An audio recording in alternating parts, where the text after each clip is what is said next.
Hello, and welcome to another episode of Get Your Fill, Financial Independence and Long Life, where we explore ways to achieve those two goals, and cool, exciting, interesting, fun people come on to help us.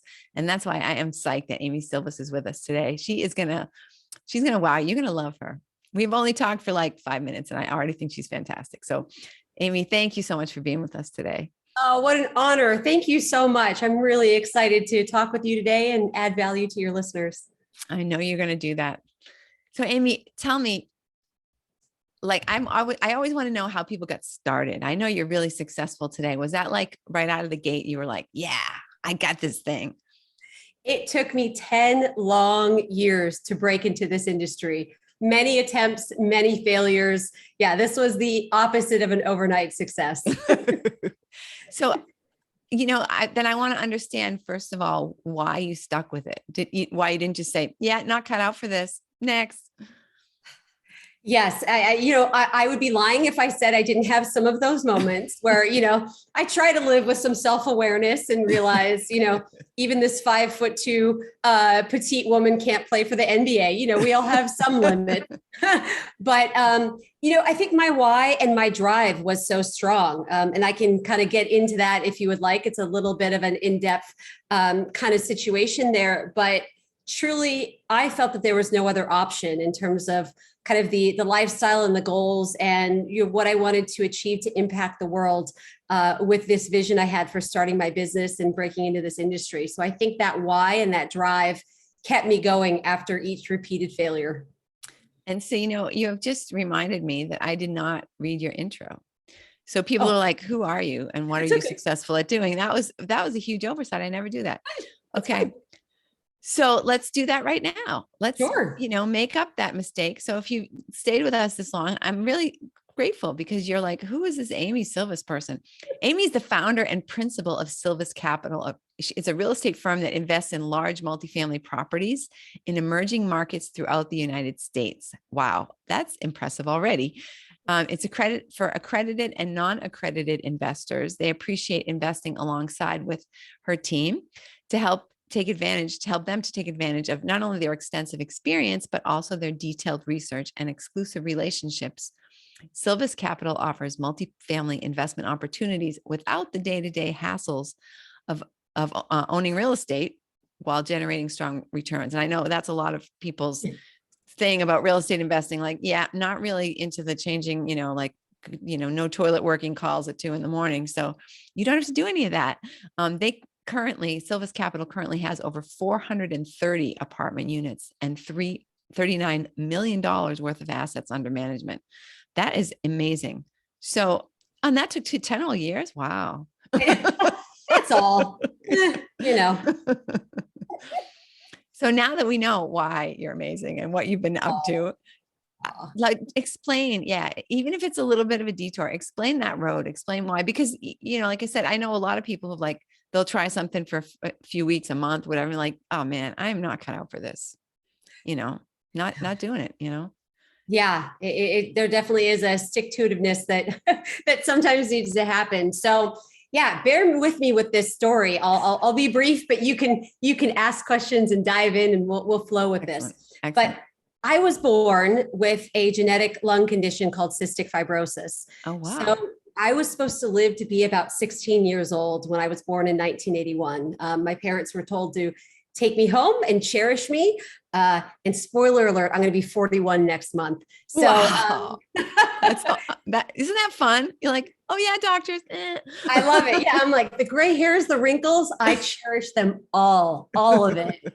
Adult acne, let's go. I'm here for it. I don't mind.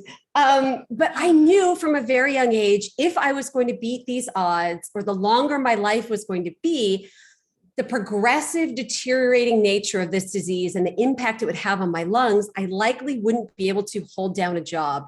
Part of the issue was really, I was in and out of the hospital, dealing with repeated pneumonia, et cetera, et cetera. So not to get too dark, but go ahead. Tell me though, because I know I've heard of cystic fibrosis forever, but I really don't know much about it. And I'm probably not alone in that. Yeah. So essentially it is a genetic disease. So it's autosomal recessive. So both of my parents were silent carriers of this deadly gene. And I had a 1 in 4 chance of getting both of those defective genes from my parents. And wouldn't you believe it? That happened. Lucky you. Huh? I know. Lucky you. Yeah. So, I grew up without the ability to breathe very well. So I did hours upon hours of breathing treatments every day just to kind of function. The kind of excess mucus in my lungs, not to get too grody, was the perfect host for very virulent lung infections that could only be treated in the hospital setting with 2 to 3 weeks of IV antibiotics. And even doing all the breathing treatments and doing all the things that I needed to do to care for myself, every year I'd lose lung function that I would never get back. And I would spend more and more time in the hospital. So I knew from a very young age that this was just kind of going to be my life and I needed to make the best of it. Wow. Which makes everything that you've accomplished, even living to be 41, like so much more amazing. Thank you. Wow. Yeah. Have there been, what's the word I want? Have there been advances in science since then? Yes. So you seem to be, I don't detect any kind of discomfort or anything. Yes. October 2019, the miracle drug that we had been hoping for, fundraising for, came to the market and changed my life completely. CF is an orphan disease. So there are only 30,000 of us with it in the United States. So imagine you're a drug company. I'm not getting political. Let's just talk business here. Yeah. Imagine you're a drug company. It takes $2 billion to develop a single drug. Are you going to spend that $2 billion on heart disease that affects tens of millions of people throughout the world, maybe hundreds of millions, or on a population of 30,000 people? I think we all know what that choice might be. So we came up with an alternative to fundraise money and throw money at researchers to try to develop this drug. And wouldn't you believe it? It worked. So yeah, my health is amazing now. I'm so grateful. And that plays a role in this story of finally getting into this industry. Yeah. Wow. Okay. Sorry. Continue. Yeah, that's all good. It's all good. So when I graduated high school, I went off to college, not expecting to live this long, knowing that my fate could, bring me into lung deterioration and eventually, not being able to trade my time for money at a traditional job. And I stumbled across this idea of passive income. And I've always been kind of one of those, I don't want to be a burden on people. I don't want to be dependent. I want to find a way to pay my own expenses. My amazing parents, I'm sure, would have supported me, but I was really eager to crack this code for how I could support myself, even with declining health. So long story short, that got me into real estate. Wow. Amazing. And, I have to say that this is something I don't think I don't know if anybody knows this about me, but I always had this idea that I was going to die before I was 21. And so that kept me from making any plans for my life. And you're just the opposite. I'm so in awe of you. Let's be clear. I didn't contribute to an IRA or 401k, so I wasn't totally convinced. But the years just keep rolling on. It's like, ta-da, I'm still here. All right, what are we gonna do? Oh, I'm glad you made it past 21. That makes me happy. There was no genetic reason for it. I probably just couldn't envision myself as a grown-up. Yeah, right. Who wants to be a grown-up? Yeah, exactly. I get it. Luckily, I found out that was optional, so I'm good. Yes. Love that. Love that. So, but you just said, okay, well, I haven't died yet. So I'm going to, I know I'm being this is probably a little gross too, but how do you make plans for your life when you really don't know if you're going to be around to see them executed? Yeah, this is the gift of this illness. And, it may sound corny, but truly all setbacks, I believe, have a flip side to them that are gifts. And the gift is just that ability to say, well, I'm just going to take the next best step and let's see what happens. And so I just kept doing that, went to undergrad, got a job in biotech that I loved. I didn't know if I'd be able to, work, or then got my MBA and then tried to get into this business. And yeah, there is a large amount of faith. And, what else am I going to do with my time? I don't sit still very well. I love to find ways to be productive. So let's give it a shot. And I think that's served me well. Yeah, that's fantastic. Okay, so you discovered real estate. You said, hey, here's something I've heard about.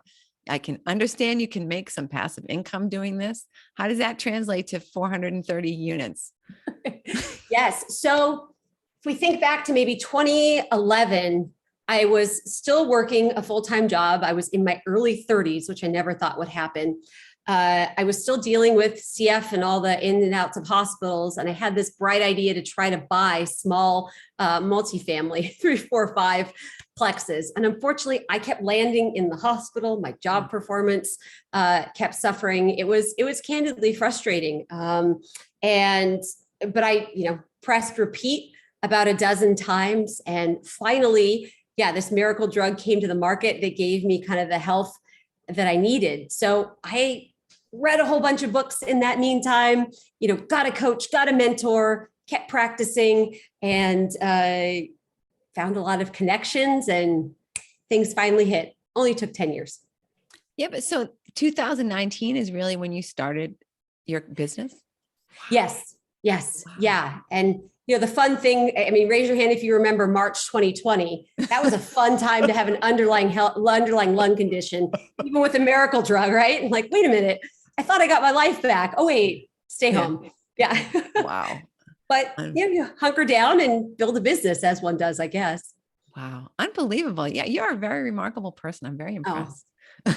I stand on the shoulders of giants. If you had any idea how many people have poured into me, doctors, friends, family, strangers, donors. It's just, I'm truly the conglomeration of so many people just deciding that I'm worth supporting and keeping alive. But you have to decide that about yourself first. Very true. Very true. Yeah. So in the last 3 years, okay, you had your prep time for 10 years, but in the last 3 years, what have you been doing to have accumulated this type of success? For me, the biggest kind of pivot point, even when I did have my health towards getting this business off the ground, was realizing that multifamily investing is a team sport. So finding like-minded partners, not only that had the skill sets that complemented mine, but also had like-minded values. I really thought I was one of the only people, and I was, that I knew of at the time prior to really intentionally networking, that thought, hey, what if we treated people really well, didn't gouge people with rent prices, responded to their repair requests in a timely manner, and could still make money? I know. Maybe that's all a little weird. I don't know. Yeah, do I sound like a woo-woo person from California? Probably. But as it turns out, there are other people that think, it's great to make money, but what if we do it in a really great way and bring people alongside of us? So it was a huge pivot point to partner with amazing people that had the skills and the values. And that really enabled us to have, the trajectory to take down several multifamily properties over the past few years. So do you have a bunch of smaller, 5 to 8s, or do you have some hundreds of? Yeah. First one was 58 units. And then it kind of went up from there, 80 units, and then kind of larger portfolios of 200 plus. Yeah. Amazing. Now, how did you locate these deals? Right. I'm assuming that they were good deals. Yes. Yeah. It's all about relationships, right? It comes back down to people and networking. So really, obviously brokers, in the space, in those local markets, and making sure they understood, what we were looking for, but also going direct to seller. Sometimes, folks need to get rid of properties, illness, divorce, just aging and the like. And, coming in with the attitude and the posture of let's make a win-win situation for everybody, and being open to the possibility that all of us can win and do well in a transaction, I think has served us really well. And the timing, I know there were people during COVID who wanted or needed to sell. I don't know if did that impact did that give you any opportunities? Ironically, we thought it might. It really didn't. The debt market seized up, as you can imagine, kind of the debt market and what that all looks like, especially probably within the first 6 to 9 months of the pandemic. People were really kind of frozen in place. And then, of course, there was the eviction moratorium. So I think that made quite a number of people rightfully Messy, so, made it messy. yeah, you don't want to evict people that don't have jobs. I get that. So, but yeah, it was a nuanced thing. So I would say it was not as challenging as we anticipated, but it also wasn't as kind of flooded with opportunities as we anticipated either, if that makes sense. Yeah, it does. So what are some of the majority of your business, the majority of your career, I don't want to call it career, but this recent success that you've had has been taken place during a pandemic. I mean, what kind of challenges and or opportunities, because you can't go see people, you can't run around. I mean, Yep. Yep. Yeah, exactly. Yeah. So having an underlying lung condition, even though, I was on this miracle drug, I still have permanent lung damage that I will never get back despite this medication, and was higher risk for complications with this virus. So yeah, it was a tough and scary conversation to say to my business partners, hey, I thought I could go do due diligence on properties across the country. I can't. And I had moments of, are they still going to want to work with me? Just being candid and real here. I'm pretty open with the illness, but I felt like I was kind of in a new phase of health where it wasn't really kind of this front of mind. But again, all of a sudden the world was cracked open to me in a great way, just via Zoom, what you and I are meeting on right now. How do you develop a broker relationship with a broker in Tennessee when I'm in Los Angeles? Well, if everyone's doing things on Zoom, guess what? How much easier is it for me to be in contact and build a relationship if that's kind of the standard, as opposed to kind of an outlier? So yeah, and I had all the time in the world from the time I woke up till the time I went to bed. What else am I going to do, right? There's only so many walks around the block and stuff you can do. So again, taking and trying to find the blessings out of tragedy or difficult times that was the pandemic. Interesting. And do you feel like, I know that there are some women who feel like real estate is a scary profession for them. They feel intimidated by the people they'll be dealing with. They feel intimidated by the whole idea of the property management aspect of it. I mean, how do you feel? Have you had any challenges or I don't know, any stories along those lines? Yeah, this can be a heavily older male dominated space for sure. And, kind of that old boys club is definitely something I do experience from time to time. So I do want to offer, recognition of that fact. But the really cool thing is there are women, hopefully I'm one of them, I try to be one of them, that are so encouraging and have an abundance mindset that seeing other women in this space, especially those that are starting out, wanting to help, to give abundantly, and know that there is plenty for everyone here. We don't need to all kind of cut in our corner and, protect what we have, but we really succeed by supporting each other unconditionally. So that is really the culture that I'm seeing emerging over the past few years. And the secret is women do a lot better in this space than men. I'm just going to throw it out there. I'm just going to say it. I agree. Yeah. Yes. Yeah. Communication skills, collaboration, teamwork, empathy. I don't mean to kind of stereotype and all of those things, but I do want to call out, those skills, I think favor women tremendously. And I've seen women succeed far and above. So I love hearing when women are interested in going into the industry. Well, and even I think logic, like, and the, I don't want to say math skills, but you know what I mean? Like the business end of it. I do think we're better at that. Oh, again, not to stereotype or anything. Right. Yeah, but even taking risk and calculated risk and even being willing to say, hey, I don't know and understand, that's a skill in and of itself, because, it can be a little embarrassing, but I do find women are humble and willing to say, no one's going to change their opinion of me. If I don't know something, I just don't know something. That's fine. I can ask. We're better at asking for directions. Oh my God. That's a good one. Yes, exactly right. Exactly right. Yeah. But it's true, right? We're not expected to be already like superstars. So we're okay to say, huh? What are you talking about? Will you explain that to me? Help me understand. I love it. I think it works massively to our advantage, and I've seen it firsthand. Absolutely. So let's get to the nuts and bolts of this, like, because I'm sure that people who are listening are like, well, obviously she was a multimillionaire if she started this business like this. Is that the case? Like, you spent your whole whatever, 47 years, 37 years, like saving up all your money. And then you just said, okay, now I'm going to start buying gigantic buildings. Right. Exactly. Yeah. Medical expenses are not high in the United States at all. Right. Yeah. No, that's never been something I've had to think about. And LA is really cheap too. So housing has been easy in that respect.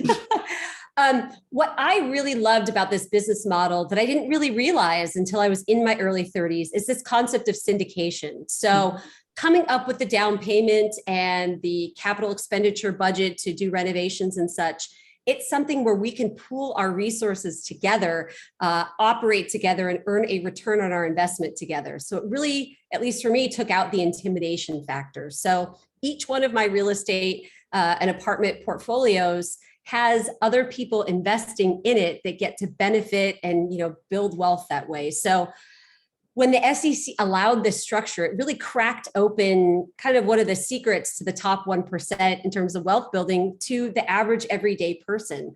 So yeah, I love that part of that, other than, of course, caring for my residents and giving them a great experience, being able to serve our investors and helping people, whether it's their retirement or looking to replace their W-2 income. I get so much satisfaction and joy out of that business model as well.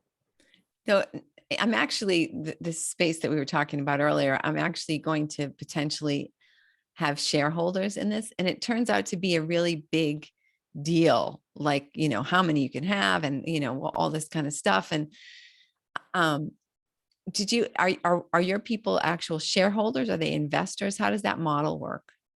Yes. So this is a syndication kind of titled by the SEC, and it's heavily regulated, which I think is a good thing. Some people gripe about it. I get it, but I think oversight's good, right? We want to be above board and have ways to verify we're doing things the right way. Yeah.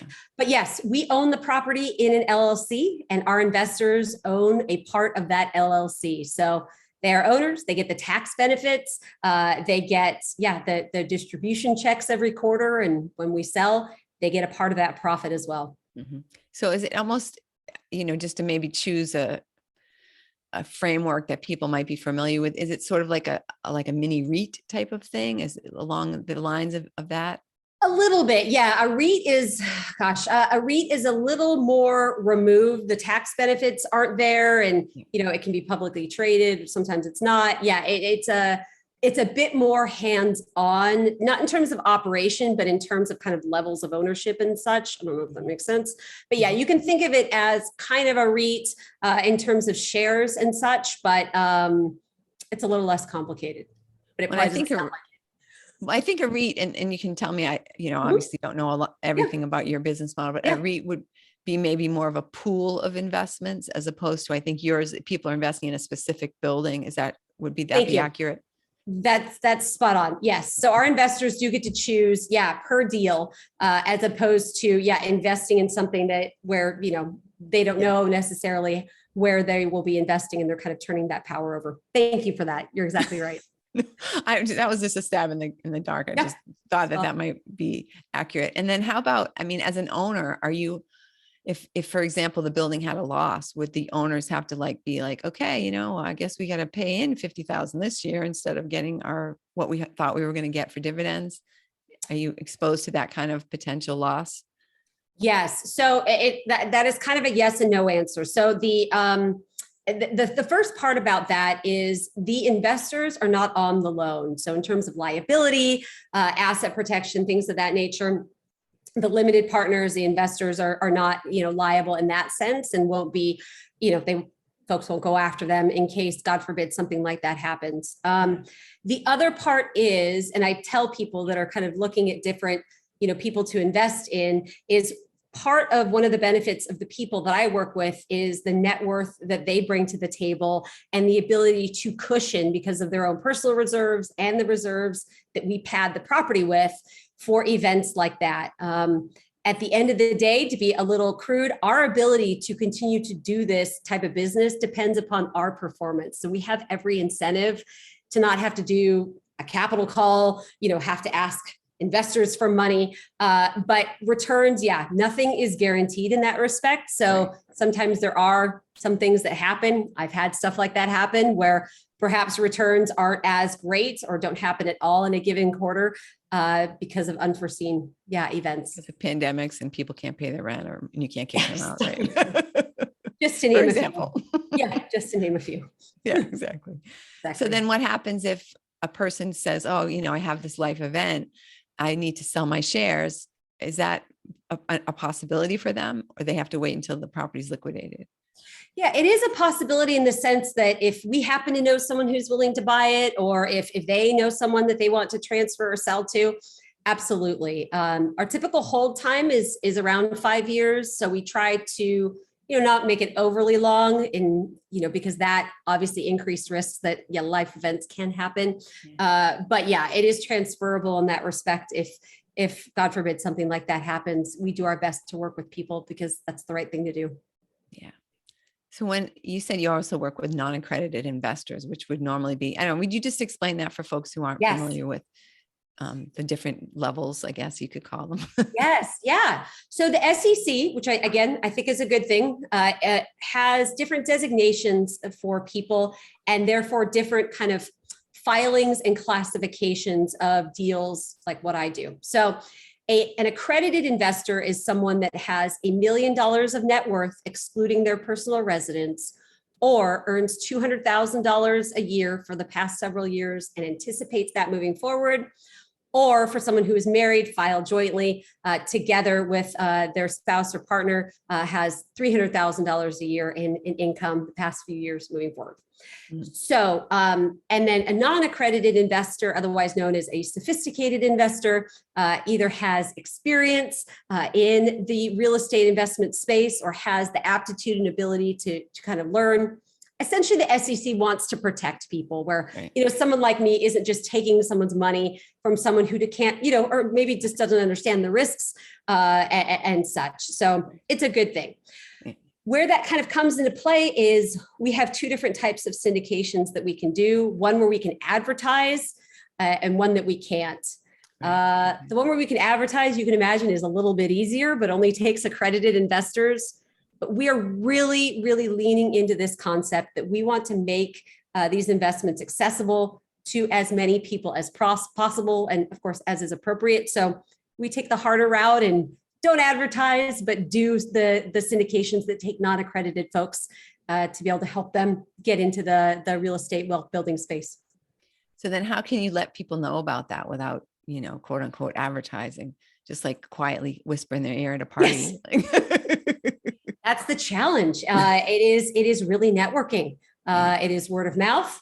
It is just getting the word out there that, we do such things. But you'll never see me on LinkedIn or on my website, advertise a specific opportunity because they don't have good healthcare in jail, and I still need good healthcare. So I say that tongue in cheek, but we always have to follow the rules. So it is really up to networking. So I would encourage folks that are non-accredited or want to do something like that to get out there and network, and you will uncover some opportunities. Yeah, that's what I when I was telling you I want to make this company. I have some shareholders in this company, and I spoke to an attorney about it, and it turns out that she suggests I only have 5 investors. So I'm like, well, then they better be good. Yeah. Right. So I want them to be like I want them to be on the board. I want them to be very, good business people and all this kind of stuff. So I'm thinking, okay, I almost feel like people should be giving me like their application, okay, we want to be considered to be an investor, and I'll be like looking over their credentials. Would you be a good board member? Like, yes. But I can't just like announce it. Hey, everybody, I want it. So it's like, okay, I'm going to have to like, I'm, like looking at people who I know, who I think would be really good at this. And then I guess just have like private conversations with them or something. It's an interesting process, right? Have you ever done anything like that before? Gosh, I really haven't. It's kind of one of those things where I understand where the SEC is coming from. I get the spirit of it and, the looking to protect people, but Networking plays such a big role in so much of business, right? And maintaining those relationships and being a part of networks that other people are willing to help as well. So in college, one of the best books one of my professors recommended to me was by, I think, Harvey Mackay, called Dig Your Well Before You're Thirsty. I don't know if you've ever heard of it, but it's a great book about, networking and maintaining those relationships, which I'm sure that you do as well. And so does the audience, but it's powerful what that can help you achieve regardless of, kind of what business you're in or what you're looking to achieve. Yeah. Interesting. And had you been part of a syndication? I mean, it's a little bit of a not unique, but to just like out of the gate without having really done this before, to say, oh, I'm going to do a syndication. I'm going to get these investors. I mean, it's just big, Yes. Just curious about the process. Yes, I definitely invested passively with more experienced operators with that exact intention to be able to, learn. And it's that unknown process of being an entrepreneur, right? Where you at least want to have known unknowns that you can uncover and hedge against. So yes, I was definitely familiar with it and wanted to do, as much as I possibly could with, my circumstances to learn the industry. And it prepared me so incredibly well. Yes, to be able to do this on my own. Amazing. So this is so fun. I'm really excited that we connected. Me too. This is fantastic. I'm having a good time talking to you. Likewise. So now what's a typical day like for you? Have you been able to start? Have you wanted to start to go out on site and like do your due diligence in person on some of these projects and stuff like that? And tell me what parts you love about this new life of yours.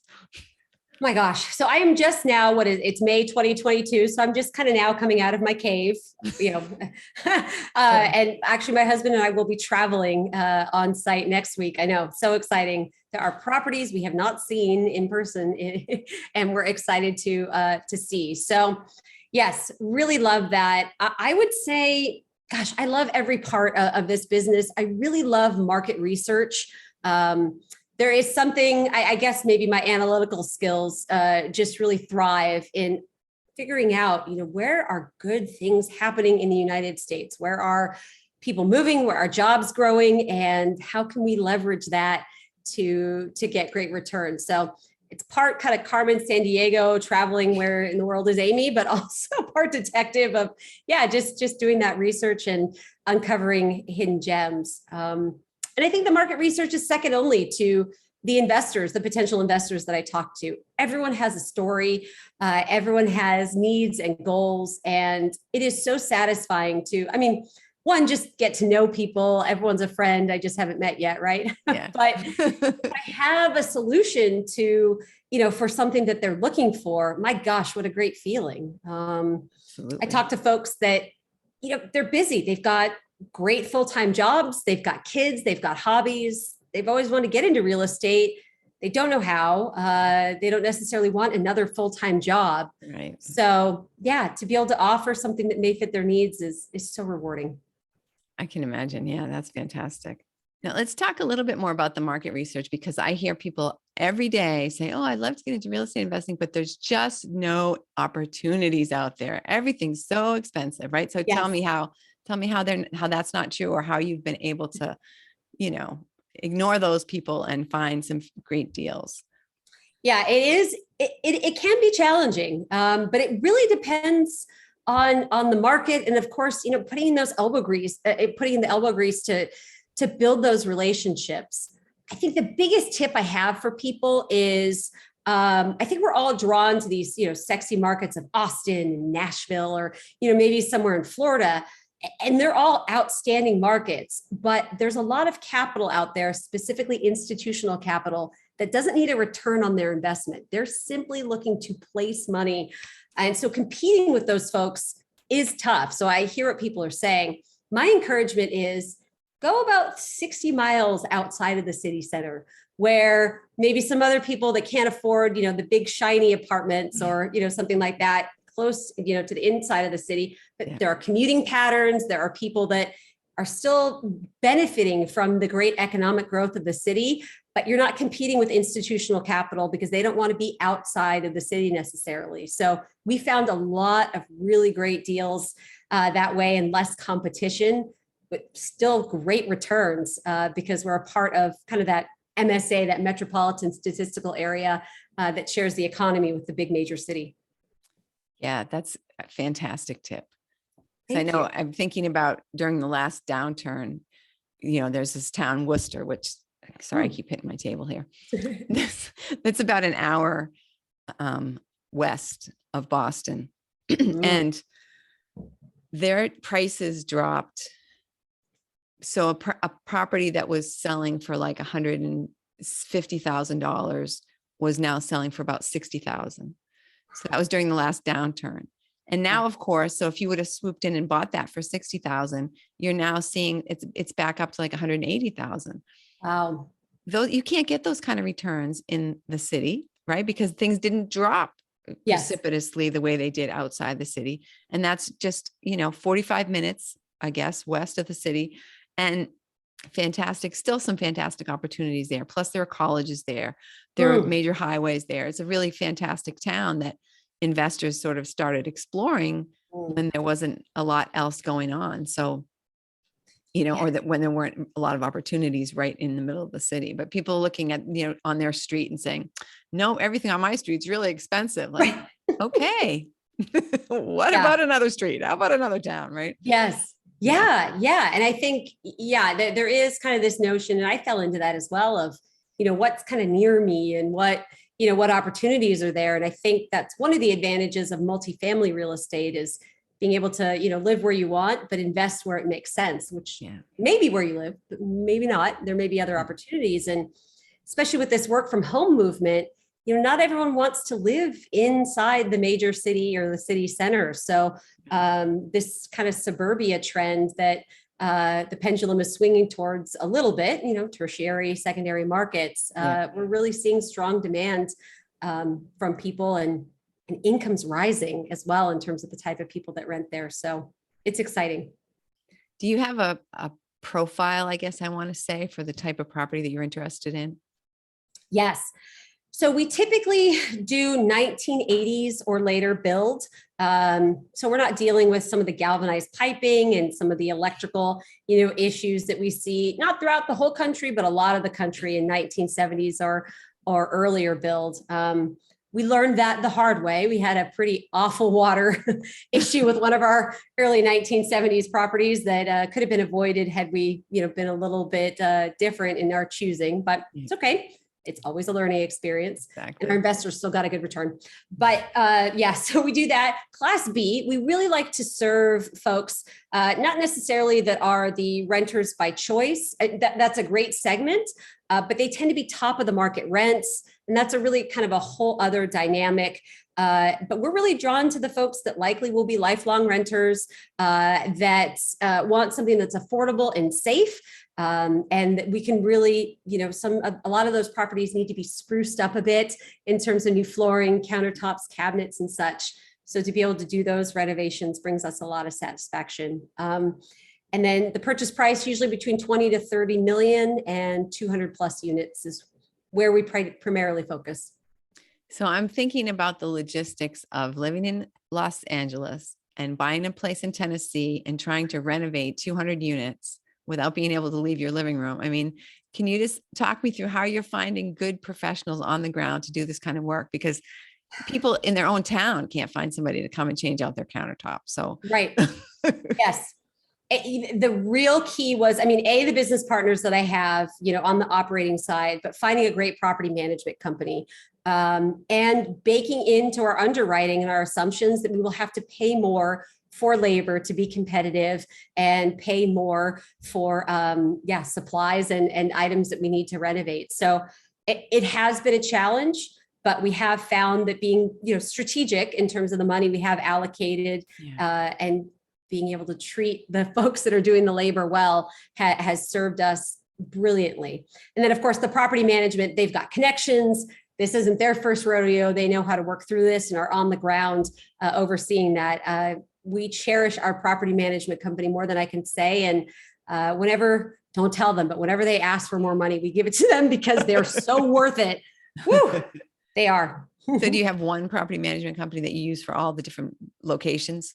Yes, we do. Yeah. We do. It didn't start off that way, as we were growing. One of the things in the multifamily space is you get kind of the more units you have, the more sophisticated and scalable the property management company is that you can work with. So, the 58 unit space, so that first deal that we closed, we kind of, you needed to work with more of a mom and pop kind of local property management company. But once you scale, you're able to get the attention of the more sophisticated institutional like property management, and they're able to, or it was something we were looking for, they're able to serve us across the country, depending upon where we're buying.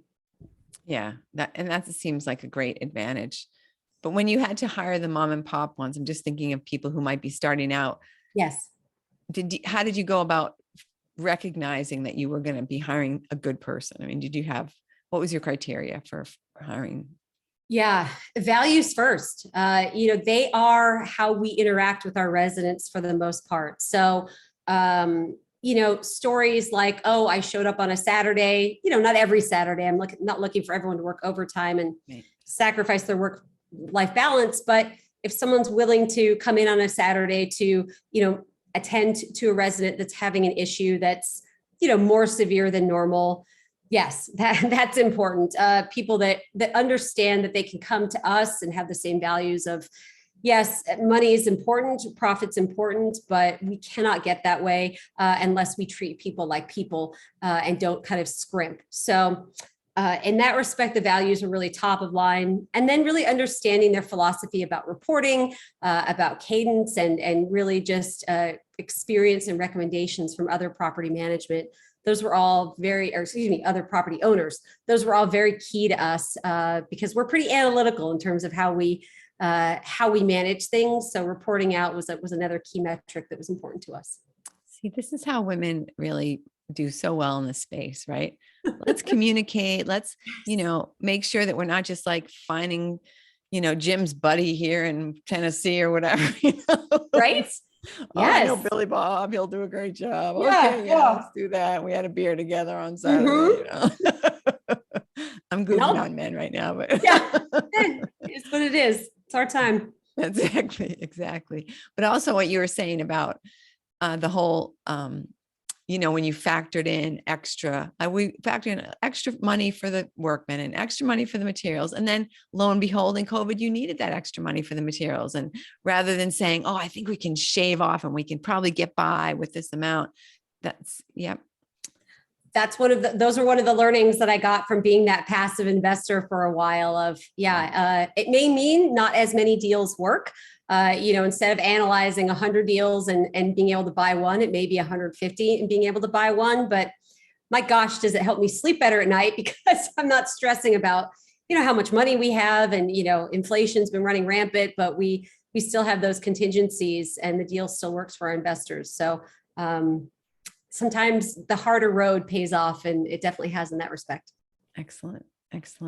So what's your first trip? You said you and your husband are going to see a place in person during this? Yes. We closed on a 220 unit portfolio in Huntsville, Alabama last Friday, the 13th.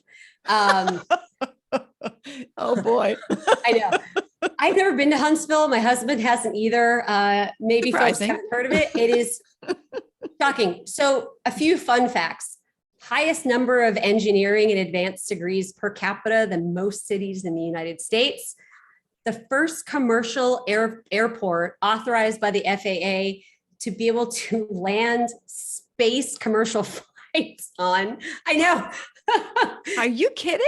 I'm not kidding at all. I know. So the Redstone Arsenal and NASA used to be based there. And the United States Space Force, that new branch of the military that just came out, is being located there. Yeah, it's a fascinating, progressive area of Alabama. Who knew? Who would have thought? What? Market research. Now can you see why I like it so much? Absolutely. So we're going to go to Alabama. I'm excited. That's so fun. Yeah. So now you're going to go explore like space things and check out the building, meet some engineers. All right. Yes, exactly. One of our properties has a pond where residents fish in it. this LA city girl, and this is very foreign to me. So I'm just excited to live, to live the Huntsville experience. Truly, all of this is just a fun thing. So it'll be great to be able to go out. Fun. So how has your husband interacted with this? Is he right side by side with you, or is he just a cheerleader? What's his involvement? Gosh, when I tell you having a supportive spouse is a game changer. He is the most mellow, supportive. I mean, you can imagine marrying someone at the time when we got married. This was a terminal illness. I was in and out of the hospital. That really takes a special person to be like, yes, I'll sign up for that. I'll tell you what, I went through it. I wouldn't sign up for this. Like, are you okay? No, but seriously. So he works on the power grid out here in Los Angeles. Oh, wow. And his role is training new people and teaching them. And he loves it.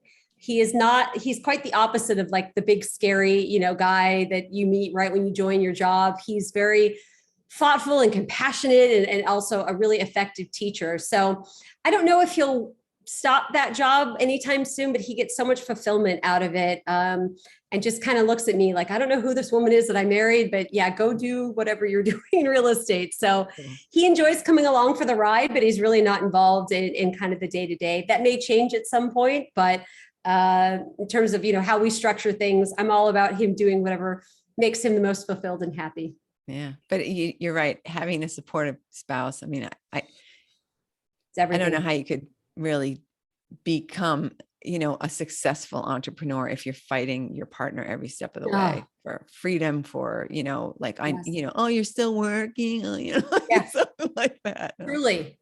Yeah. Truly. Yeah, it is. I think maybe, especially as a woman, I don't know if you feel the same, but we're at least maybe culturally not seen as always the entrepreneur, maybe in some men's eyes. So, especially finding a guy that's like, I'm not intimidated by what you're doing, or, you starting a business, like, oh yeah, go do your thing.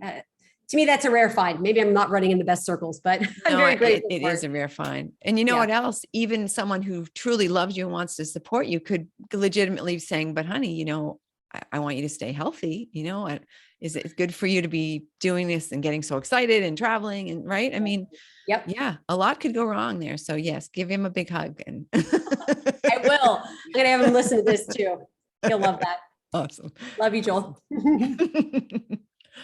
So what about, there's so many different things we could talk about, so many different angles, but I want to kind of focus on things that could help people the most. And so there's two angles of that, right? They could be helped by potentially, maybe getting involved in, your syndication or a similar scenario, or they could be helped by trying to do something like this on their own. And I guess that's the more exciting piece of it. So let's say that, someone's listening to this and they're like, all their lights are flashing and they're going, oh my God, this is it. This is so fun. I'm so excited about this. How can I what's a step that I could take that could, potentially launch me into this type of success that you're finding? I love it. And that's the key, right? Taking action, taking that next best step, because it is, if you're anything like me, having big goals can be overwhelming because it's going to take some work, right? It really is. And the best piece of advice I ever got, and it may be obvious to everyone, but I think it's worth repeating, is just what is the next thing you can do? So I think reading and self-education, whether you're looking to start a business or just looking how to manage your own money as a woman, or, whatever that looks like, self-education is incredible. So books like Rich Dad, Poor Dad by Robert Kiyosaki can really help set up that framework. Or his business partner, Ken McElroy, The ABCs of Real Estate Investing. All of those are just paradigm shifters, I think, that really help conceptually help you understand how to think through things, but also tangibly help you see what can happen when you enter this space, and kind of overall tips and tricks to break into the industry. And I think a couple of key things too of what you had said before is not just relying on everything going perfectly well, right? If you decide that I want to do this thing. And I remember the first business plan I ever did, right? Granted, I was young, but so it was like, okay, month one, sell $200 worth of stuff. Month two, those people all reorder. Plus I get 200 more customers, right? $200 worth of more customers. Yes. So it started out at $200 a month, but by the end of the year, I was making like $1 million. Like, sure, because everybody's going to reorder every single month. And then everything's just exponentially. No. What about, yeah, right? And talk, do you have a coach? Did you have a person who like sort of helped you to? I did. It was something I really wasn't sure would be for me. You know, you hear these gurus and you're like, is this legitimate? This seems a little expensive, but I think that mindset, you know, the combination of, someone who's done what you've done before, success leads clues, as one of my coaches, Trevor McGregor says. But really being able to see the path laid in front of me that other people have done. And then, you know, really that mindset, because our minds can play tricks on us. And, you know, evolutionarily, I think we're wired for safety, or a lot of us are. So, but that doesn't necessarily serve us. So having someone that can encourage and bring us back into reality is incredibly powerful. Yeah, so true. And as you say, someone who's done it before, right? You can do everything yourself, start to finish, but all the mistakes that you need to make in order to, like, even you were saying that, you know, being involved in someone else's syndication allowed you to see what they were doing wrong and saying, okay, right. Note to self, don't do that. Right. Yes. Yeah. Even that is in a way, a form of mentoring, because you're observing someone else, right, doing the job that you want to be doing. So without a doubt. Yeah. We do have several investors too that invest for that exact purpose. They're not going to be lifelong passive investors, but they're really learning to set themselves up for their venture, which I think is awesome. I think it's a fantastic fun, right? You can yes. And then we do this, and then we do this. Yeah. Right. Yeah. There's more than enough for everybody. And the more people we help, the more goodness comes. So it's a blast. Awesome. What do you think is there one or a couple of qualities that you have, or something about you that you think made you sort of uniquely set up or able to do this successfully? Or I could even say, what's one thing that you've learned that you think has made like a huge difference in allowing you to be successful in this endeavor? Yeah. So because CF is genetic, I'm an only child. My parents didn't want to have another kid with it, you know, especially given the prognosis when I was younger. Right. And because CF has so much kind of home and self-care, I mentioned those breathing treatments and exercise and diet, so much of my ability to be a person and function relied on me. No one can do breathing treatments for me. No one can exercise for me. So I've kind of been drawn to, and it, you know, just operated of, okay, I'm going to go do it. If something needs to be done, I need to go do it. So I think, the biggest learning for me that really changed my entrepreneurial journey was realizing I needed a team, and it was okay to be like, hey, I need help. Hey, I don't have this skill. And that doesn't mean I'm failing or I'm bad or anything like that. It means that I'm a team player, and recognizing that this is a team sport, we all succeed together. So maybe not the most flattering assessment of myself, but it was the truthful pivot point. And having that self-awareness, thank goodness, that finally helped tremendously. Yeah, I think that's such a hard thing, especially for an entrepreneur who, you know, right, we're all about, you know, the scrappy, you know, I'm going to do all this stuff myself. And, you know, and then you just stop and say, well, okay, sure, I can do it myself, or I can save 4 years of, you know, drama and anger, you know, anguish, and actually ask someone to help me who's done this before. Right. Oh, that's a tough one, but it's so true. It just is. Yeah. It's a tough swallow, but yeah, exactly. Yeah. Once you do it, you're like, yeah, okay, that was the right move. Yeah. That was the pivot point. Thank goodness it was sooner rather than later, or maybe definitely. Not, but or it was later. I don't know. Yeah. I'm still learning it a little bit. Yeah. Always learning, right? Yeah. Absolutely. So Amy, I have really loved talking with you today. And I know, I mean, we've talked about all kinds of different things, but is there something that you wish that we would have talked about, something you wish I would have asked you, or something you're dying to share that we didn't get into? You're a great interviewer, so I can't think of anything off the top of my head. You've asked some really poignant questions. I think maybe just one last thing that I would say, that was really eye-opening to me. And I don't know if it was just how I was raised or the culture I was around, or if it's the American culture, but this propensity to think that the journey needs to be smooth. And if it's not, we're doing something wrong, or maybe we're not fit for something. It is so wildly, it really is a disservice to all of us. So shifting the mindset that I would encourage everyone to have of expect bumps in the road, expect failures, which may sound harsh, but they're the portals through which success comes and achieving your goals. It's almost like a rite of passage. So if you're kind of mentally prepared and you have the posture of, yes, I'm going to get knocked down 10 times, 20 times, but guess what? I'm going to get up each and every time. That's going to be the differentiator between you and everybody else chasing your dreams. So it is not a sign of failure. It's not a sign that you can't do something. It is quite literally part of the journey. So if you can understand that, everything you want is on the other side of that and that fear. That's a fantastic point, because at the beginning I said, I know a lot of people who've they tried something and it was like, oh, that was really hard. I don't think I'm cut out for it. Yep. But then they'll go and try something else and spend a few months doing that. And then they'll just try something else. And gee, everything's really hard. Okay, I guess I'm not cut out for this. And I guess I'm not cut out for that. If they just would have continued on with one of their very first attempts, then they would, there'd be some really hard points. And then there'd be some really great points when everything was really sailing. And eventually that's how you succeed, is this persistence. Napoleon Hill is always talking about persistence, but it's so true. I mean, I talk to a lot of entrepreneurs, a lot of people who have found success because they just kept trying again. Like, oh, okay, that was a fantastic, but not very pleasant learning experience. So now I know something I didn't know before, and I'm going to use that information to go and do this again. And this time it's going to be better. The gifts of failure. I'm telling you.